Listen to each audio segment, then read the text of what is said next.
Humans streaked across the battlefield like gods of war, slicing through Talarian infantry and armor effortlessly with their secret weapon, ending the war in mere hours.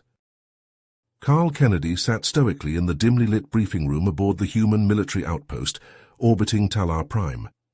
The outpost's commander, General Niran, stormed into the room. General Niran, a hulking Talarian with fierce yellow eyes, glared at Carl with disdain. "The Talarians have launched a massive surprise attack on human colonies," Niran growled. "They've slaughtered defenseless civilians, annihilated our defenses. The Talarians believe themselves superior. They want to exterminate humanity, take the colony's resources." Carl clenched his fists. The Talarian troops in the room sneered at him, the lone human. They saw humans as pathetic, inferior. "The human colonies will fall within days," Niran continued grimly. "Then the Talarians will attack Earth. Humanity's only hope is a desperate infiltration mission. Someone needs to disable the Talarian fleet from within their homeworld. You're the only one with the skills to pull it off." Carl's heart raced. This was a suicide mission. But if he failed, humanity was doomed. Extinction. "I'll do it," Carl spoke firmly. "Humanity will not go quietly into the night." As Carl turned to leave and prepare, Niran grabbed his shoulder. "The Talarians have drastically underestimated what humans are capable of," Niran whispered cryptically. "If things go wrong, you must show them the true might of human tenacity. Unleash the beast inside. They cannot fathom what they've provoked." Carl nodded solemnly, a fire burning in his eyes. He would not let humanity fall, no matter what it took. As Carl's ship approached Talar Prime, an eerie stillness settled over him. The planet's surface, usually bustling with activity, seemed unnaturally quiet. The sparse defenses raised suspicions in Carl's mind, and a sense of unease crept up his spine. Suddenly, a blinding flash erupted from the planet's surface, engulfing Carl's ship in a massive energy surge. The ship's systems went haywire, and alarms blared as the vessel spiraled out of control. Carl gripped the controls, fighting to stabilize the ship, but it was no use. The ship plummeted through the atmosphere, crashing into a dense, mist-shrouded jungle. Carl's head throbbed as he regained consciousness, his vision blurry. He fumbled with his harness, freeing himself from the wreckage. As he stumbled out of the ship, his senses were assaulted by the thick, humid air and the eerie silence of the jungle. Suddenly, the sound of footsteps and the rustling of leaves caught his attention.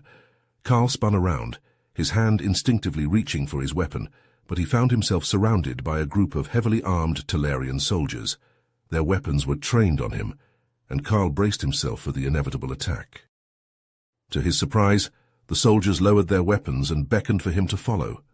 Warily, Carl complied, limping behind them as they navigated through the dense undergrowth. After what seemed like an eternity, they arrived at a hidden entrance to an underground bunker. Inside, Carl was led through a maze of dimly lit corridors until they reached a large circular room. There, a tall, imposing Talarian with piercing eyes stood waiting. The soldiers bowed their heads in respect as they introduced him as Zaxxon, a high-ranking Talarian official. Zaxxon approached Carl, his expression grave. "Carl Kennedy," he began, his voice deep and resonant. "I have brought you here because there is something you must know. The attack on your colonies was not sanctioned by our government. It was the work of a rogue faction, led by a ruthless general named Kresh." Carl's eyes widened in shock as Zaxxon continued. "Kresh believes that the Talarians are destined to rule the galaxy, and he sees humanity as a threat to that goal. He has been secretly breeding a new type of warrior, genetically engineered to be stronger, faster, and more brutal than any human or Talarian. He calls them the Krull, and they are the key to his plan to conquer your colonies and crush any resistance." Zaxxon's eyes locked with Carl's, his expression urgent. "Carl, if the Krull are unleashed, the galaxy will be plunged into an era of darkness and despair. We must stop Kresh before it's too late. I need your help." Carl's mind raced as he processed the information. The fate of humanity and perhaps the entire galaxy rested on his shoulders. He nodded solemnly, his resolve hardening. "I'll do whatever it takes to stop Kresh and his Krull." Zaxxon opened his mouth to respond, but before he could speak, an alarm sounded throughout the bunker. Red lights flashed, and a voice crackled over the intercom. "The Krull have been unleashed. They're headed for the human colonies." Carl and Zaxxon exchanged a look of horror, the gravity of the situation sinking in. They had to act fast or all would be lost. Carl and Zaxxon sprinted through the winding hallways of the Talarian command center, their hearts pounding in their chests. The fate of humanity hung in the balance as they desperately searched for a way to stop the Krull's impending attack on the human colonies. As they rounded a corner, they found themselves face to face with the last person they wanted to see, General Kresh himself, flanked by a group of his most elite Talarian guards. Kresh stood tall and imposing, his cold, merciless eyes boring into Carl and Zaxxon. "Well, well, well," Kresh sneered, his voice dripping with contempt. "Look what we have here, the human and the traitor, trying to stop the inevitable." Carl stepped forward, his fists clenched at his sides. "You won't get away with this, Kresh. We won't let you unleash the Krull on the human colonies." Kresh threw his head back and laughed, the sound echoing through the hallways. "You fool. You have no idea what you're up against. The Krull are not just genetically engineered warriors. They are equipped with the most advanced weaponry and armor in the galaxy. They are virtually invincible." Zaxxon's eyes widened in horror as the realization dawned on him. "What have you done, Kresh? You've created monsters." Kresh's lips curled into a cruel smile. "Monsters? No. I've created the future of the Talarian Empire. Within hours, the human colonies will be nothing more than ashes, and we will rise from the ruins to take our rightful place as the rulers of the galaxy." Carl's heart raced as he realized the gravity of the situation. He knew he had to act fast or all would be lost. Without hesitation, he launched himself at Kresh, engaging him in a fierce hand-to-hand battle. Zaxxon, not to be outdone, took on the elite guards, his skills as a Talarian warrior coming to the fore. The two fought with incredible skill and determination, slowly turning the tide of the battle despite being outnumbered and outmatched. Just as it seemed they might gain the upper hand, Kresh played his final card. He reached into his pocket and pulled out a hidden device, activating it with a sinister grin. "Too late," he cackled. "The signal has been sent. The Krull are unleashing their most devastating weapon as we speak. Not just the human colonies, but all life on the surrounding planets will be wiped out." Carl's eyes widened in horror, but he refused to give up. With a desperate lunge, he managed to wrestle the device from Kresh's grasp and crush it beneath his boot, severing the signal. Kresh lay defeated on the ground, his plans in ruins. But there was no time to celebrate. Carl and Zaxxon raced to the command center's communications array, hoping to warn the human colonies of the impending attack. As they began to transmit the message, however, a chilling realization dawned on them. The screen before them lit up with images of the human colonies already under siege by the Krull. The final battle for humanity's survival had begun, and they were already too late.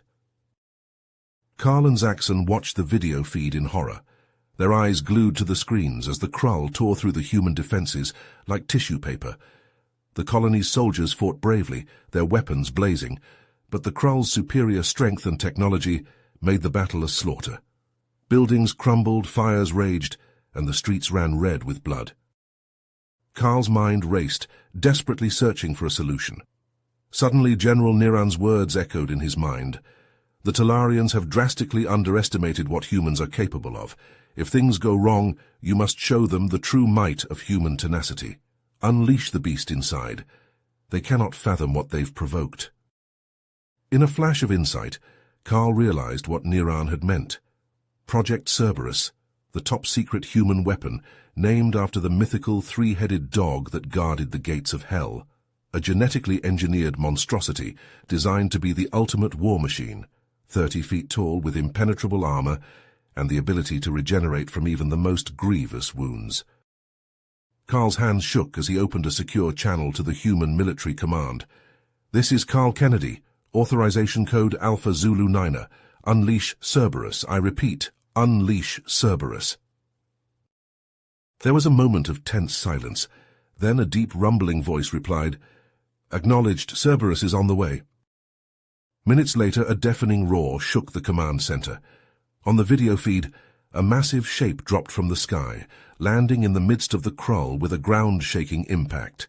Cerberus had arrived. The beast was a sight to behold. Its body was a mass of rippling muscle and gleaming metal, its 3 heads bristling with teeth and horns. The Krull, momentarily taken aback, quickly regrouped and launched a coordinated assault. Plasma bolts and laser blasts rained down on Cerberus from all sides. But the beast barely seemed to notice. The weapon's fire bounced off its armored hide like raindrops off a tank. With a roar that shook the very foundations of the colony, Cerberus charged forward, its massive claws and jaws ripping through the Krull ranks with devastating force. Krull warriors were crushed, torn apart, and flung aside like ragdolls. Their weapons were useless against Cerberus's impenetrable armor, and any Krull that got too close was quickly dispatched by the beast's unparalleled strength and speed. As the battle raged on, Karl and Zaxxon watched in awe as Cerberus single-handedly turned the tide of the war. The Krull ranks thinned, their attack faltering in the face of the beast's relentless onslaught. For a moment, it seemed as though victory was within reach. But then, a new wave of Krull appeared on the horizon. Thousands of warriors, even more heavily armed and armored than the first wave. They marched towards the colony with grim determination, their weapons primed and ready. Cerberus, exhausted from its battle with the first wave, turned to face this new threat. But even the ultimate war machine had its limits. As the second wave of Krull closed in, Cerberus's movements began to slow, its armor dented and scorched from the relentless assault. Karl's heart sank as he realized the terrible truth. Cerberus, for all its strength and power, could not hold out forever, and if the beast fell, the colony, and all of humanity, would fall with it. Theratuse. You have reached the end of the story. If you enjoyed this story and want to support us, please leave a like and subscribe to our channel, and for every comment that says 88, I will heart every single one of them. Thank you for your time.